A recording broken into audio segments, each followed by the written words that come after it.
Bilang pagpapakita ng malasakit sa kapwa at suporta sa mga programang pangkalusugan ng pamahalaan, nakiisa ang mga tauhan ng Regional Mobile Force Battalion 5 sa isang bloodletting activity na isinagawa ng Members Church of God International o MCGI sa ilalim ng pangangasiwa ng Department of Health sa Barangay Bugtong, Legazpi City. Ang nasabing aktibidad ay naglalayong madagdagan ang supply ng dugo para sa mga pasyenteng nangangailangan ng agarang blood transfusion at iba pang serbisyong medikal.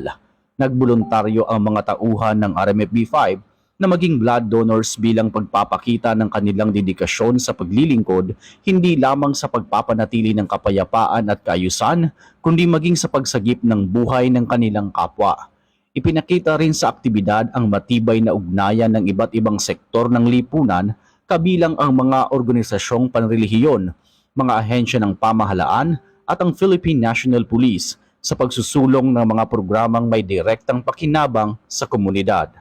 Ang paglahok sa mga gawaing makatao tulad ng bloodletting activity ay sumasalamin sa tunay na diwa ng to serve and protect, kung saan ang bawat voluntaryong donasyon ng dugo ay maaaring maging daan upang mailigtas ang buhay ng mga nangangailangan. Patuloy na susuportahan ng RMFB-5 ang mga programang pangkalusugan, pangkawang gawa at iba pang community-based initiatives na naglalayong mapabuti ang kapakanan ng mga mamamayan at higit pang mapalakas ang pagtutulungan ng pulisya at ng komunidad sa pagbuo ng isang ligtas, malusog at mapayapang lipunan.